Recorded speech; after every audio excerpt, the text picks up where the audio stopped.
स्वामी विवेकानंद जी के पावन जन्म दिवस के अवसर पर आप सभी श्रोताओं का हार्दिक स्वागत है, अभिनंदन है आचार्य श्री राम आरोग्य पीठ पर।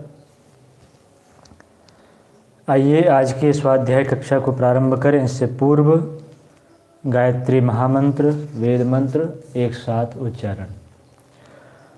ओम भूर्भुवः स्वः तत्सवितुर्वरेण्यं भर्गो देवस्य धीमहि धियो यो नः प्रचोदयात्।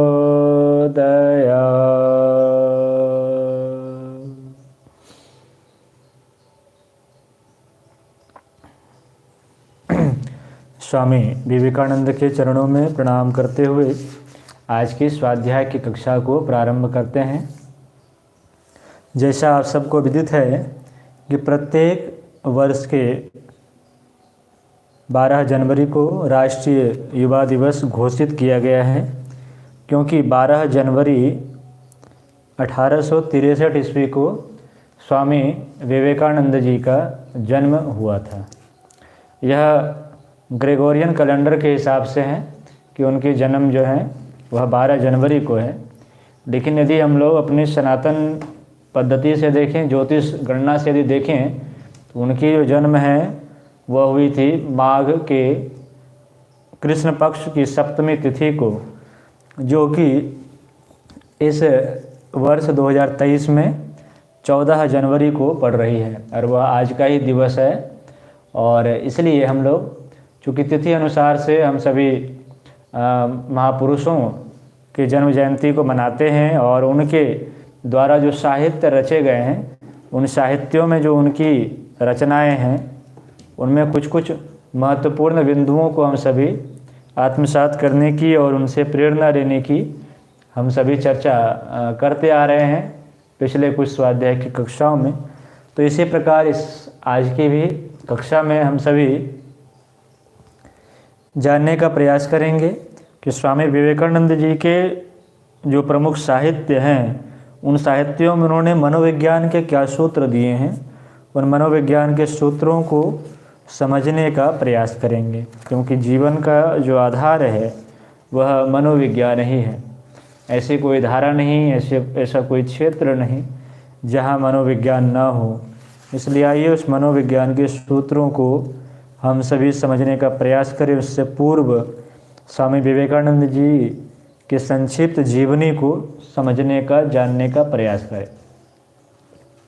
जैसा आप सभी जानते हैं कि वर्ष 1863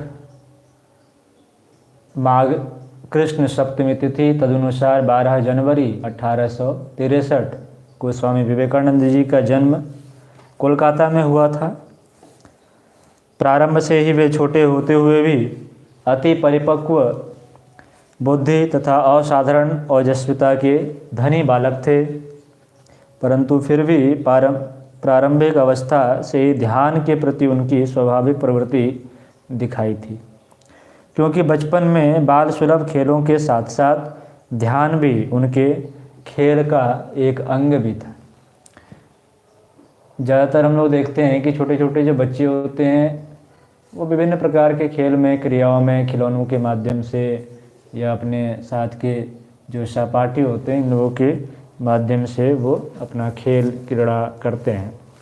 लेकिन कुछ जो ऐसे महापुरुष होते हैं, उन महापुरुषों में देखा जाता है कि उनकी जो जीवनचर्या है या उनकी जो रहन सहन है, उनके जो क्रियाकलाप हैं, वो सभी अद्भुत होती हैं और आम जीवन जो है साधारण प्राणियों की जीवन शैली क्रियाकलापों से अलग होती है। और कुछ ऐसा ही स्वामी विवेकानंद जी के जीवन से हम लोग देख सकते हैं। जैसा हम सभी पहले भी स्वाध्याय में बता चुके हैं कि जैसे एक हमने जीवनी आपको शायद बताई होंगी या नहीं बताई हो, तो आने वाले 26 जनवरी को जब युग ऋषि पंडित श्री राम शर्मा आचार्य जी की आध्यात्मिक जन्म दिवस है, उस दिन इस पर चर्चाएं करेंगे। उनके विषय में भी कहा जाता था कि वो जो है खेल कूद के जो क्रियाकलाप थे वो तो करते ही थे, इसके अलावा जो है क्योंकि शारीरिक बल के लिए आपके लिए खेल कूद भी आवश्यक है, लेकिन इसके अलावा वो साधना के क्रमों को वो खेल कूद में शामिल किया करते थे।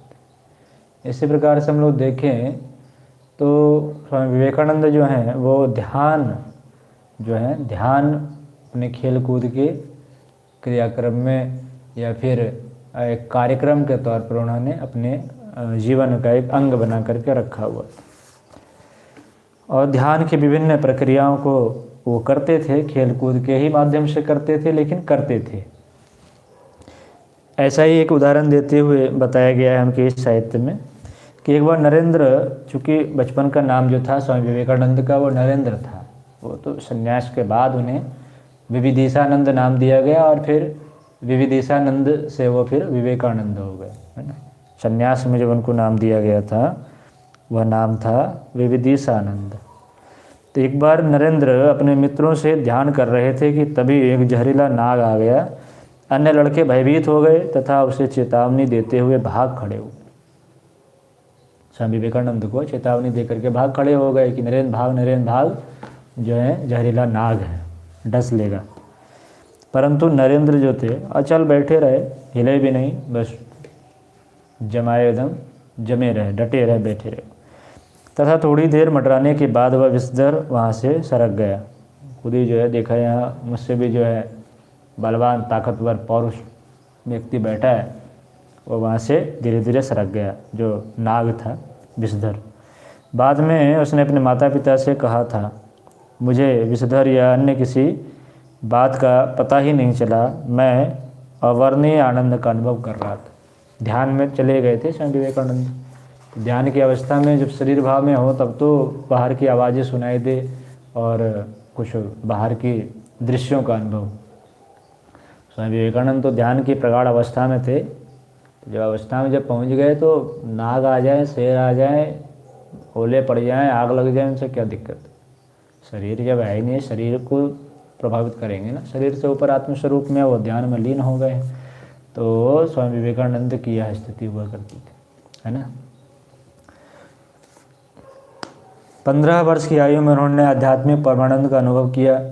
उस समय वे अपने आत्मियों सहित मध्य भारत के रायपुर नगर की ओर जा रहे थे तथा यात्रा का कुछ भाग बैलगाड़ियों से पार करना पड़ता था। कुछ भाग थे ऐसे जो कि रेलगाड़ी से ऐसे कोलकाता से आए, फिर उसके बाद बैलगाड़ी से चलना पड़ता था जब वो रायपुर जा रहे थे, क्योंकि उनकी काफ़ी लंबी समय जो है वो रायपुर में बीती थी। उनके पिता की पोस्टिंग होने के कारण, क्योंकि जॉब करते थे उनके पिताजी, तो उसके कारण जो है स्वामी जी को भी लंबे समय तक रायपुर में रहना पड़ा था। विशेषकर उस दिन वातावरण स्फूर्तिदायक तथा निर्मल था। पेड़ तथा लताएं पुष्पों से आच्छादित थे। चमकीले पंखों वाले पक्षी वन में गा रहे थे। बैलगाड़ी एक संकीर्ण गिरिद्वार में से होकर जा रही थी, मतलब पहाड़ों के बीच से होकर के जा रही थी, जहाँ दोनों ओर से उच्च पर्वत श्रृंखला मानो एक दूसरे को प्रायः स्पर्श कर रहे थे। नरेंद्र को एक दंडायमान विशाल चट्टान के दरार में मधुमक्खियों का एक विशाल छत्ता दृष्टिगोचर हुआ, जो वहाँ चिरकाल से रहा होगा। अकस्मात उनका मन विधाता के प्रति विस्मय तथा श्रद्धा से भर उठा तथा वे बाह्य चेतना खो बैठे।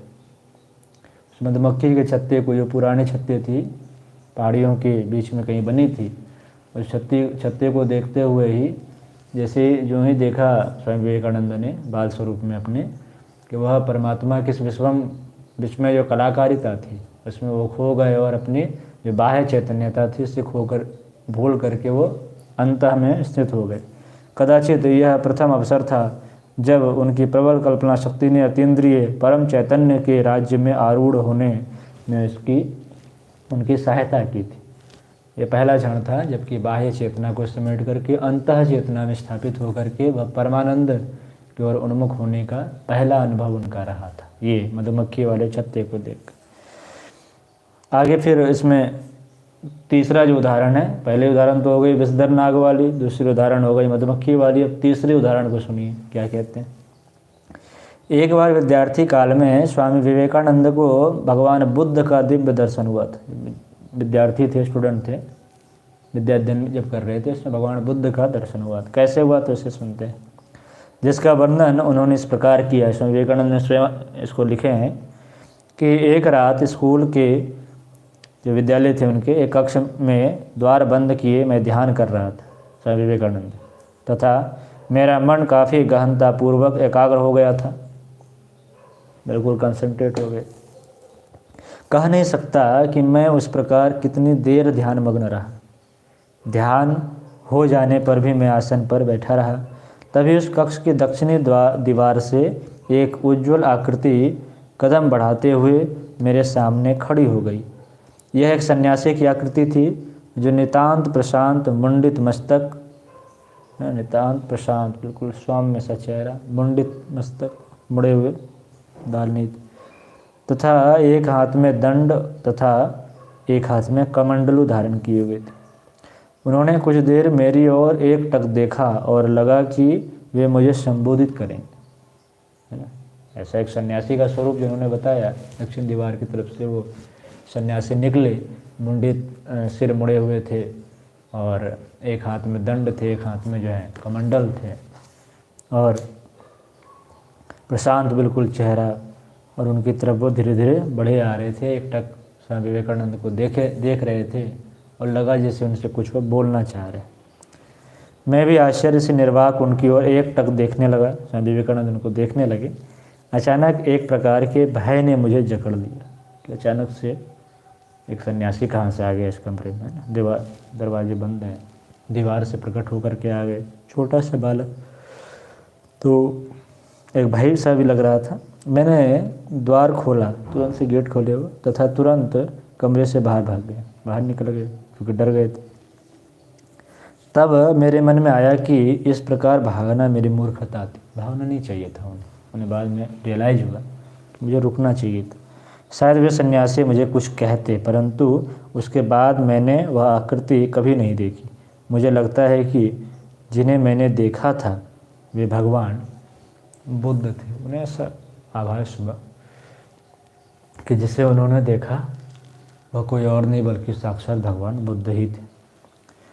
प्रारंभिक भेंटों में एक बार श्री रामकृष्ण ने स्वामी विवेकानंद का जादुई स्पर्श किया, जिससे स्वामी विवेकानंद के मन में द्वैत भाव नष्ट हो गया था तथा उन्हें अतीन्द्रिय लोकोत्तर चैतन्य के राज्य का भान करवाया। अब ये तीसरी वाली घटना तो चली गई भगवान बुद्ध वाली दर्शन की। अब अगली चौथी घटना पर आते हैं। चूँकि भगवान रामकृष्ण परमहंस जो थे वह स्वामी विवेकानंद के गुरु थे, उनके सदगुरु थे वो। तो बताते हैं कि एक बार अनायास ही स्वामी विवेकानंद को जब वह स्पर्श किए थे स्वामी रामकृष्ण परमहंस, तो जो द्वैत भाव की थी, प्रकृति और पुरुष की जो द्वैत भाव है, जीव और शिव की जो द्वैत भाव है, आत्मा और परमात्मा की जो द्वैत भाव है, ड्वेलिटी की जो भाव है, और ड्वेलिटी के भाव से ऊपर उठ करके वह अतीन्द्रिय क्षमताओं से परे जा करके वह निज स्वरूप में आरूढ़ हो गए। कौन? विवेकानंद। साधारणतः गुरु शिष्य को जीवन के लक्ष्य के रूप में समाधि अवस्था प्राप्त करने में सहायता करते हैं। गुरु का करते ही गुरु जो है साधनाओं में शिष्यों को आगे बढ़ाते हैं, सहायता करते हैं। परंतु श्री रामकृष्ण को अपने शिष्य से कहीं अधिक आशाएं थीं, है ना, स्वामी विवेकानंद से। क्योंकि स्वामी विवेकानंद जी की इच्छा थी कि वे लगातार 3-4 दिन तक निर्विकल्प समाधि में रहें। स्वामी विवेकानंद जी की स्वयं की इच्छा थी, और इच्छाओं की पूर्ति तो गुरु करता है ना। उनकी स्वयं की इच्छा थी कि मैं 3-4 दिन तक निर्विकल्प समाधि में चला जाऊँ, सारे ऑप्शंस को बंद करके एकमात्र ऑप्शन हो समाधि, उसमें जाकर के आरूढ़ हो जाए, समाधि में रहें और केवल भोजन के लिए ही इस अवस्था से बाहर आए, समाधि में ही लीन रहें, सिर्फ भोजन पाने के लिए बाहर निकले, शरीर के गुजारे भत्ते के लिए केवल भोजन को ग्रहण करने के लिए समाधि से निकलें, ये इनकी इच्छा थी स्वामी विवेकानंद की। परंतु वास्तव में उनकी ऐसी इच्छा जानकर श्री रामकृष्ण ने उनकी यह कहते हुए भर्त्सना की थी। क्या भर्त्सना की थी? तुम्हें शर्म आनी चाहिए कि तुम ऐसे क्षुद्र मांग कर रहे हो। मैंने तो सोचा था कि तुम एक विशाल वटवृक्ष की तरह बढ़ोगे और हजारों लोग तुम्हारी छाया में विश्राम करेंगे, परंतु अब देखता हूँ कि तुम अपनी ही मुक्ति खोज रहे हो। इस प्रकार डांटे जाने पर स्वामी विवेकानंद श्री राम कृष्ण के हृदय की विशालता जानकर रोने लगे। शॉर्टकट मार्ग अपनाना चाह रहे थे कि अपनी मुक्ति करके निकल लो, बाकी संसार वाले अपने जाने। लेकिन रामकृष्ण परमहंस क्या कहते हैं? रामकृष्ण परमहंस कह रहे हैं कि ये क्षुद्र सी भावना, क्षुद्र सी इच्छा, क्षुद्र सी कल्पना, क्षुद्र की सी जो अपनी मनोभूमि तैयार करके रखे हो कि मैं पार हो जाऊं और बाकी को छोड़ दूं, ये एक क्षुद्र बुद्धि की पहचान है। मैं तो ये चाहता था कि तुझे मैं इतना बड़ा बना दूं, एक वट वृक्ष की छांव में बैठ कर के हजारों हजार लोग उस मुक्ति की कामना कर पाए, उस मुक्ति को प्राप्त हो पाए, ऐसा बनाना चाहता था। ऐसी कल्पना थी मेरी तुम्हारे प्रति। बाद में जब इस विशालता को, जब भगवान रामकृष्ण परमहंस की इस उदारता दयालुता को जब उन्होंने सुना, परखा, तब वो जो है रोने लगे स्वामी विवेकानंद। ये चौथी बात होगी। अब अगली चलते हैं पाँचवें में कि काशीपुर के उद्यान भवन में स्वामी विवेकानंद ने वेदांत तथा योग की चरम अनुभूति, निर्विकल्प समाधि का अनुभव किया। कहाँ पर किया था? तो उद्यान भवन। कहाँ? काशीपुर। काशीपुर के उद्यान भवन में उन्होंने निर्विकल्प समाधि, जो उस समय कल्पना उन्होंने करके रखी थी, उसकी अनुभूति उन्होंने की। कहाँ? काशीपुर के उद्यान भवन में। एक दिन वे अपने गुरु भाई का नाम यहाँ लिखा हुआ है कि बूढ़े गोपाल, गुरु भाई का नाम है, के साथ ध्यान मग्न थे, तो उन्हें लगा कि उनके सिर के पीछे कोई ज्योति रख दी गई पीछे। यह ज्योति प्रबल से प्रबलतर होती गई। ठीक है। तब वे देश काल निमित्त के परे अवस्थित परम सत्ता में विलीन हो गए। सिर के पीछे जब ध्यान में लीन थे तो लगा कि उनके सिर के पीछे जो है कि एक ज्योति रख दी गई है, और वो ज्योति धीरे धीरे बढ़ते बढ़ते बढ़ते बढ़ते प्रबल से प्रबलतम होती हुई चली गई और तीक्ष्ण होती हुई चली गई। और जैसे जैसे वो बढ़ती हुई चली गई तो लगा कि वो जो है स्वामी विवेकानंद, वो इस देश काल, मतलब जिस बाउंड्री से, टाइम स्पेस सबसे परे जा कर के वो परम सत्ता ने स्वरूप में जा कर के स्थित हो गए। स्थिति नहीं हो गए, विलीन हो गए, इसमें डिसॉल्व हो गए, एकाकार हो गए, तन्मय हो गए, तल्लीन हो गए। जब उन्होंने थोड़ी सी जागतिक चेतना पाई तो उन्हें केवल अपने सिर का ही भान था, शेष शरीर का नहीं। तो उन्हें थोड़ी सी चैतन्यता आई बाहरी वातावरण के प्रति, तो उन्हें सिर्फ अपने सिर का ही भान था, क्योंकि गए भी तो यहीं से थे ना। संपूर्ण चेतना को समेट करके आज्ञा चक्र में स्थित होकर के और ब्रह्म रंध्र से निकल करके वह विलीन हो गए थे परम सत्ता में। तो जब वो वापस जब आए चैतन्यता में, तो यहीं से प्रवेश करके फिर सिर्फ और सिर्फ इनको ये गर्दन वाले भाग, गर्दन से ऊपर वाले सिर वाले भाग का ही भान था, बाकी संपूर्ण शरीर है कि नहीं इसका कोई भान ही नहीं था। ये अवस्था हो गई।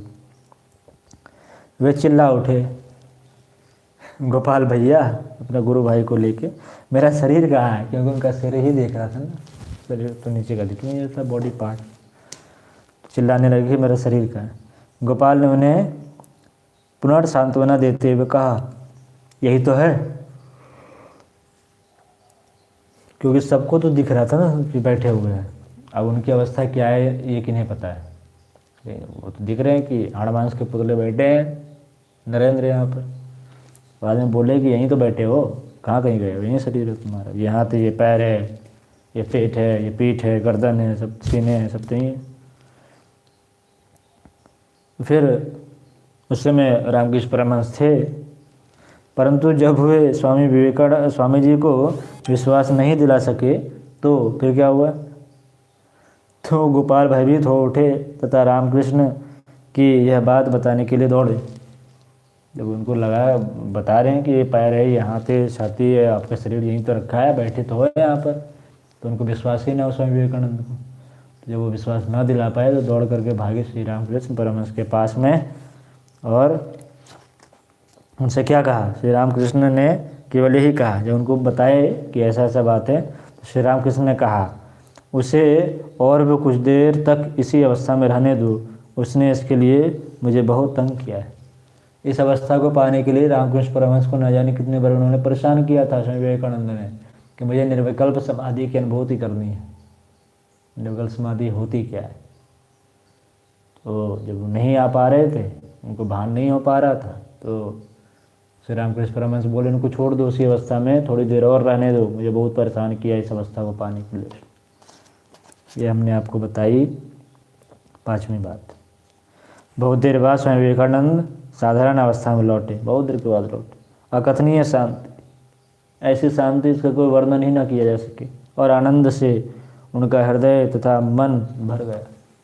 अब हमारी मन वाली जो बात थी मनोविज्ञान की, यहाँ से शुरू हो जाएगी। हृदय और मन जो लबालब भर गया, इतनी अनुभूति, इतनी शांति, इतनी आनंद की प्राप्ति उन्हें उस समाधि में जाकर के मिल गई।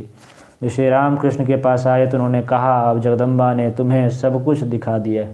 रामकृष्ण परमहंस बोले ये अब जगत जननी जगदम्बा ने तुम्हें सब कुछ दिखा दिया है, परंतु इस समय तुम्हारी अनुभूति ताले में बंद रहेगी तथा इसकी चाबी मेरे पास रहेगी।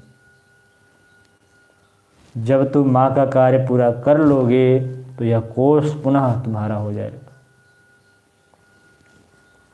जो चाहिए था स्वामी रामकृष्ण परमहंस से स्वामी विवेकानंद को, उन्होंने कहा कि यदि ये भूखा है तो पहले इसे भोजन कराओ, उसके बाद ये काम करेगा। तो उन्हें भूख किस चीज़ की थी? निर्विकल्प समाधि की भूख थी। इसलिए रामकृष्ण परमहंस ने उन्हें पहले उस निर्विकल्प समाधि की स्वाद उसे चखा दी कि ले खा ले, अच्छे तरीके से इसकी अनुभूति कर ले, रसास्वादन कर ले। लेकिन इसके बाद क्या किया? जब रसास्वादन हो गया, खूब जब अच्छे तरीके से अनुभूति हो गई, उस ज्ञान को प्राप्त कर लिया, फिर रामकृष्ण परमहंस ने उसे तिजोरी में बंद कर दिए और चाबी अपने पास रख लिया। अनुभूति सारे अंदर, अनुभूति सारा भूल जा तू। जब तुम का काम कर लेगा, जिस काम के लिए तू आया है, तो काम जैसे ही पूरा होगा ये चाबी तुझे प्राप्त हो जाएगी। प्राप्त हो जाएगी मतलब यह आनंद और यह शांति तुझे वापस लौट जाएगी। क्योंकि यदि आनंद और शांति अभी रहेगी साथ साथ में, तो उस काम को नहीं कर पाएगा। क्योंकि इस काम को करने के लिए उस आनंद और शांति की आवश्यकता नहीं है, क्रियाशीलता की आवश्यकता है ना। तो इस तरीके से यह जो हमारी यहीं पर ये बात पूरी होती है। इसके आगे हम लोग सीधा जो, ऐसे तो काफ़ी सारी बातें हरि अनंत हरि कथा अनंता, तो उन बातों पर नहीं जाएंगे। सीधा हम लोग रुक करेंगे मन पर, जो स्वामी विवेकानंद ने बातें करी हैं। तो मन पर हम लोग सीधा आते हैं कि मन के विषय में स्वामी विवेकानंद ने क्या क्या बातें बताई है। तो मन के विषय में यदि हम लोग देखें तो स्वामी विवेकानंद ने तो व्यक्तित्व के कई सारे बड़े से बड़े आयाम लिखे उन्होंने। व्यक्तित्व विकास के सूत्र क्या हो सकते हैं, व्यक्तित्व को निखारा कैसे आ सकता है, व्यक्तित्व का विकास कैसे किया जा सकता है, विभिन्न डायमेंशंस में अपने जो व्यक्ति के स्वरूप हैं उसे किस प्रकार से विकसित किया जा सकता है। इस पर ढेर सारी बातें उन्होंने बताई, ढेर सारे साहित्य उनके उपलब्ध हैं। उन साहित्यों में से ही कुछ चुने चुने जो सूत्र हैं उस पर हम लोग चर्चा करने का प्रयास करते हैं। एक तो उन्होंने जो लेख लिखा है कि मन कितना अशांत है, और हम लोग देखें तो आज के समय में वास्तविक में ऋषि पंडित श्री राम शर्माचार्य ने भी कहा है कि ये जो कलयुग है यह मनोविकारों का युग है। किस चीज़ का युग है? मनोविकार, है ना। ये कलयुग जो है वह मनोविकार का युग है। कौन कह रहे हैं? विचार पुरुष, विचार क्रांति के प्रणेता पंडित श्री राम शर्मा आचार्य जी। और कहा जाता है श्री राम शर्मा आचार्य जी ही अपने पूर्व जन्म में जो है श्री रामकृष्ण परमहंस थे। और रामकृष्ण परमहंस के शिष्य कौन है? स्वामी विवेकानंद। स्वामी विवेकानंद जो बता रहे हैं मन के विषय में, तो एक लेख उनकी है कि मन कितना अशांत है। तो कितना अशांत है, आइए फिर उसको समझते हैं हम लोग। मन को संयत करना कितना कठिन है, कंट्रोल करना मन को। जैसे अभी हमारी मन है तब आपको सुना रहे हैं, आपकी मन है तो आप सुन रहे हैं। आपके मन ना हो तो आप तुरंत जो मूव कर जाएंगे, लेफ्ट कर जाएंगे यहाँ से। मन होगी तो आप सुने। तो सारा खेल किस चीज़ का? मन का। मन एव मनुष्याणाम कारण बंध मोक्ष। मन ही बंधन और मोक्ष का कारण है। मन यदि चाहे तो हम बंधन में बंध जाएंगे, मन यदि चाहे तो हम मुक्त हो जाएंगे। तो हमारा जो बीच का जो पॉइंट है वो है मन।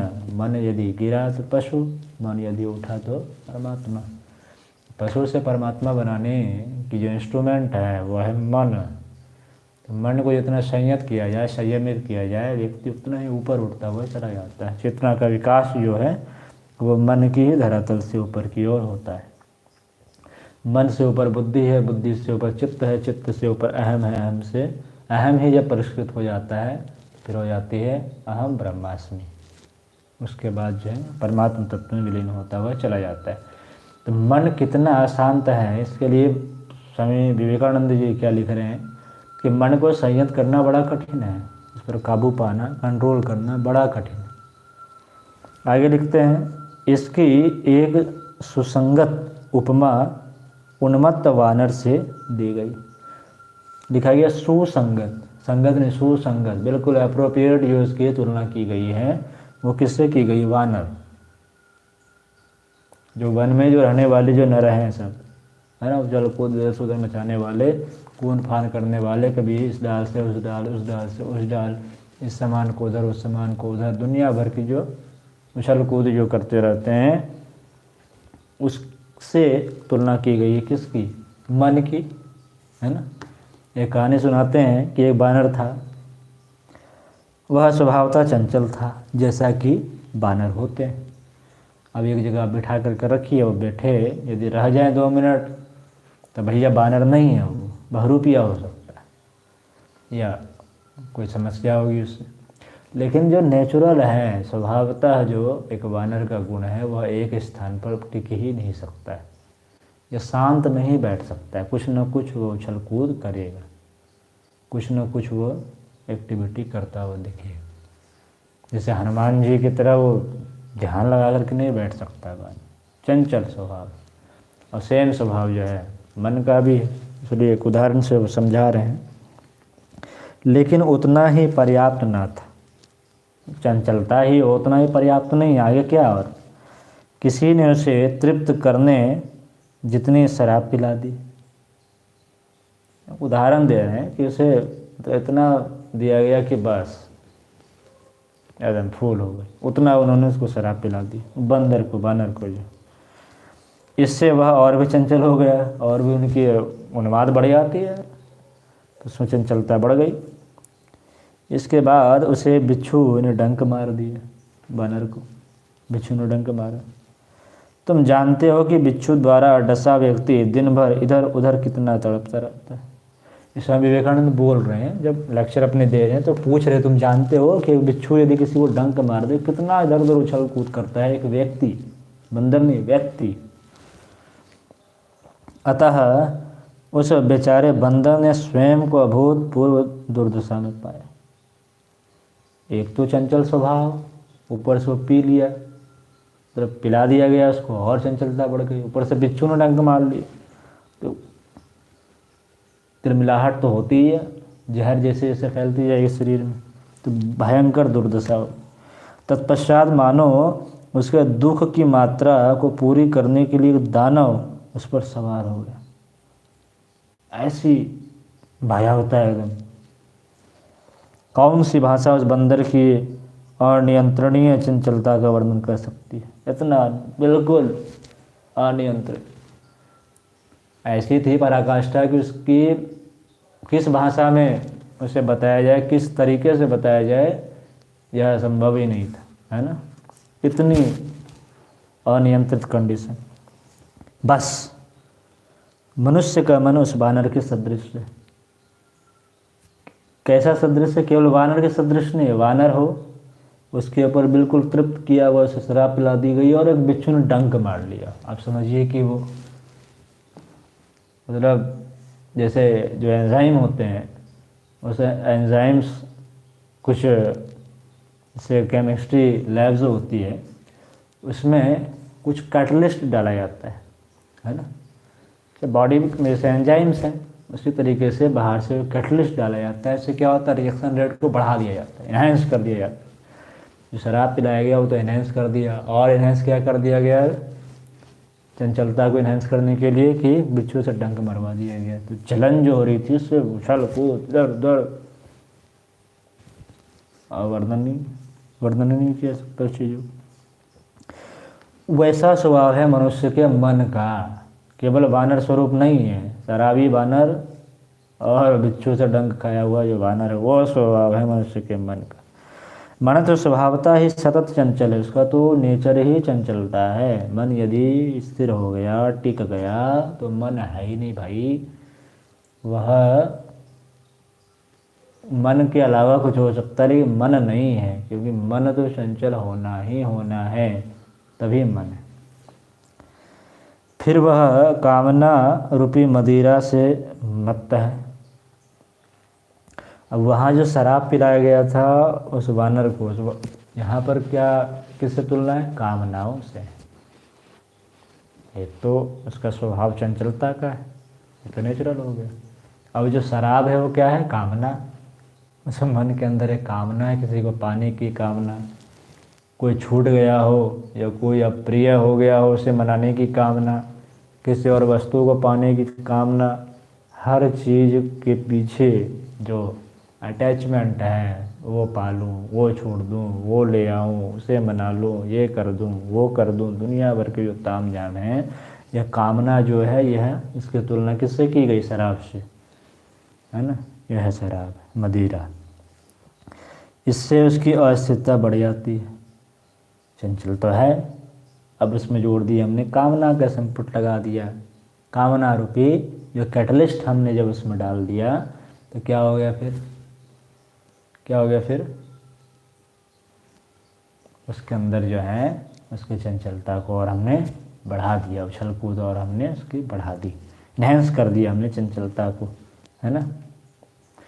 उसी प्रकार से आगे क्या बताते हैं कि जब कामना आकर मन पर अधिकार कर लेती है कि हमें तो पाना ही पाना है भाई साहब, कुछ भी हो जाए, छोड़ना तो नहीं, पाना ही पाना है।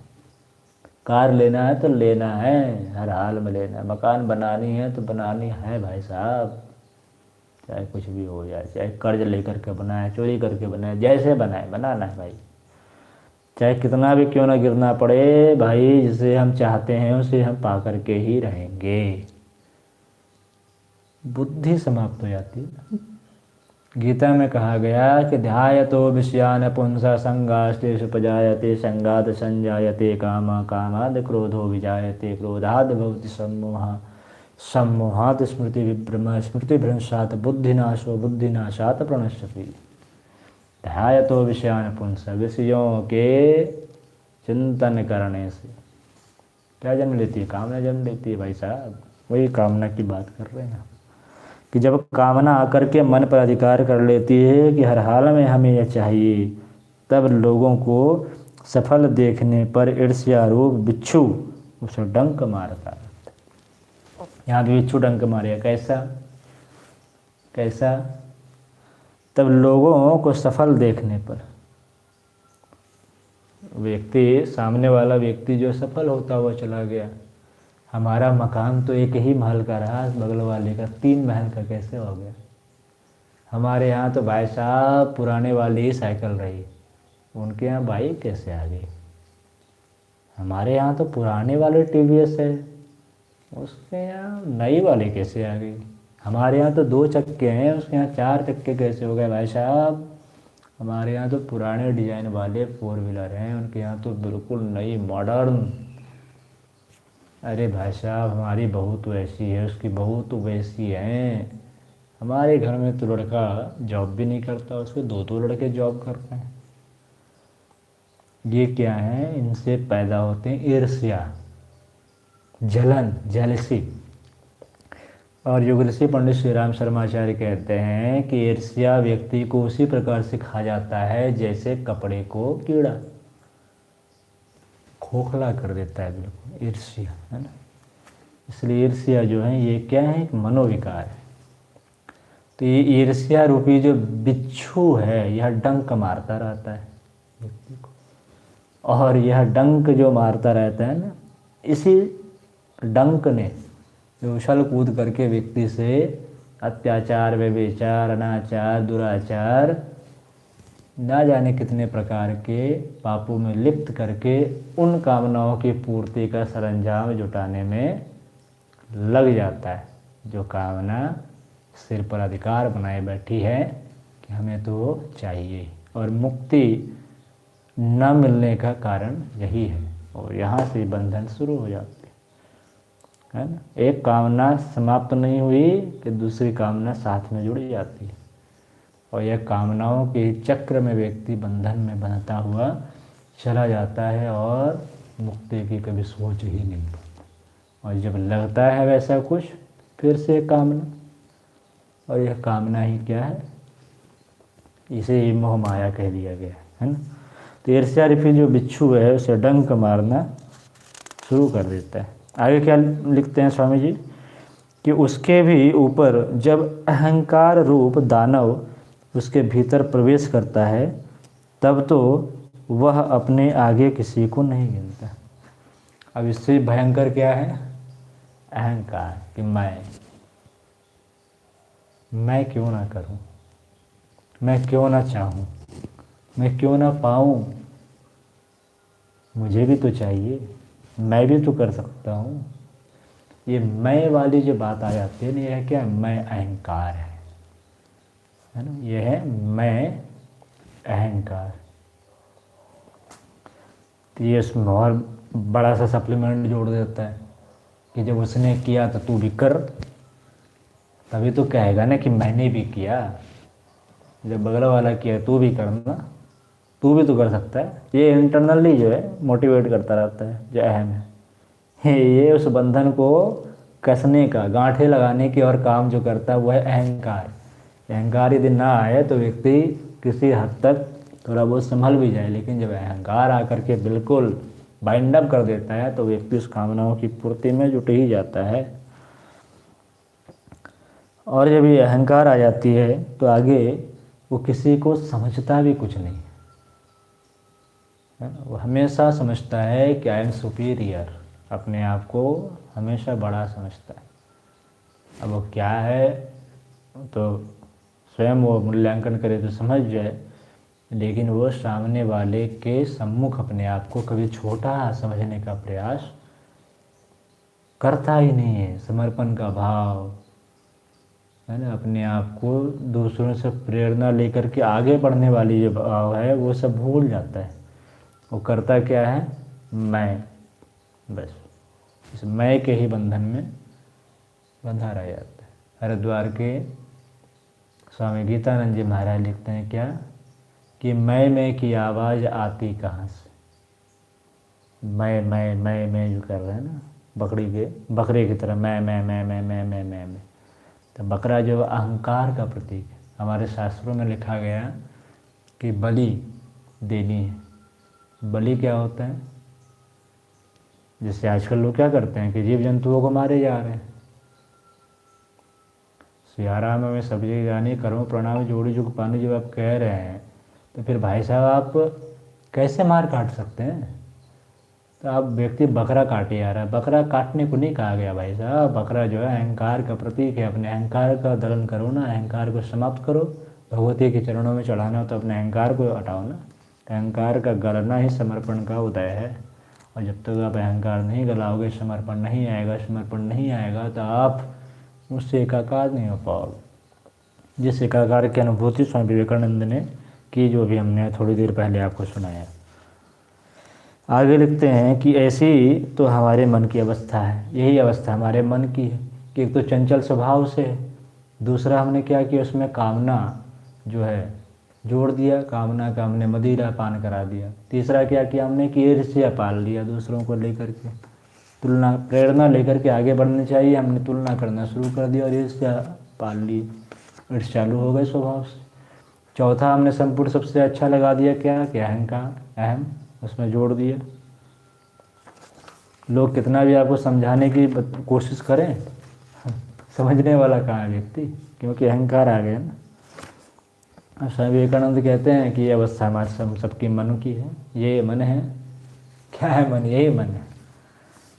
ये अवस्था हमारी। सोचो तो, अब स्वामी विवेकानंद कह रहे हैं सोचो तो, सोचो, थिंक तो करो। ऐसे मन का संयम करना कितना कठिन है।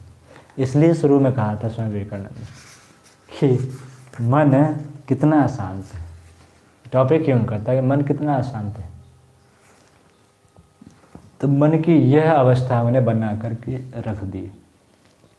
इसलिए इस मन को संयत करना बड़ा कठिन है। भगवान कृष्ण से भी अर्जुन जो है गीता में ही पूछते हैं कि इस मन को काबू करना बड़ा असंभव है ना। तो उसके लिए फिर वहाँ पर भगवान ने श्वासों के माध्यम से उसे बताया कि जब भी इच्छाओं की, कामनाओं की उदय हो, किसी प्रकार के जो मनोविकारों का उदय हो, तो हमें क्या करना है?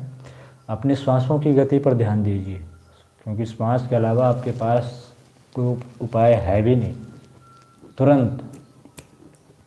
तुरंत जो है आप सिर्फ श्वास के ही माध्यम से उस मन तक पहुंच सकते हैं। आप प्लेटलेट्स को कहाँ पकड़ सकते हैं? ट्राइग्लिसराइड को कहाँ पकड़ पाएंगे? कोलेस्ट्रॉल कहाँ पकड़ पाएंगे भाई साहब? एंजाइम को कहाँ पकड़ पाएंगे? आरबीसी, डब्ल्यूबीसी को आप पकड़ ही नहीं पाओगे। किससे पकड़ें? जो भगवान से जुड़ा हुआ है ना, जिसके चले जाने के बाद यह शरीर मृत हो जाता है। हाड़ा मांस का पुतला इधर ही रह जाएगा, माटी का खिलौना माटी में मिल जाएगा। आरबीसी भी यही है, डब्ल्यूबीसी भी है, प्लेटलेट्स भी यही है, ट्राइग्लिसराइड भी यही है, क्रिएटिन भी यही है, सारे कुछ यही है। आपके 206 हड्डियाँ भी इधर ही होंगे, सारे अंग भी यही होंगे, liver, pancreas, gall bladder, kidney, heart, lungs सब इधर ही होंगे भाई साहब। सिर्फ एक चीज़ नहीं होंगे। क्या नहीं होंगे? श्वास। हरे श्वास में हो सुमिरन तेरा, यूँ बीत जाए जीवन मेरा। वह श्वास नहीं होगा। ऑक्सीजन भी होंगे आपके, प्राण भी चारों तरफ होंगे, लेकिन वह प्राण जो इस शरीर के अंदर आवागमन कर रहा था, वो क्षमता समाप्त हो जाएगी। जो अंदर से बाहर, बाहर से अंदर जो किए जा रहा था, प्राण की अपान में, अपान के प्राण में जो आहुति कर रहा था, वह सिस्टम ही आपका कहीं और चला जाएगा, आपके संपूर्ण संस्कारों को बटोरे हुए। इसलिए संपूर्ण शास्त्रों को देखें, उपनिषदों को देखें, वेद को देखें, या महापुरुषों की आप्तवाणियों के हम सुने समझें, तो सीधा निकल करके आता है कि मन को साधना ही वास्तव में साधना है। साधना क्या है? किसको साधना है?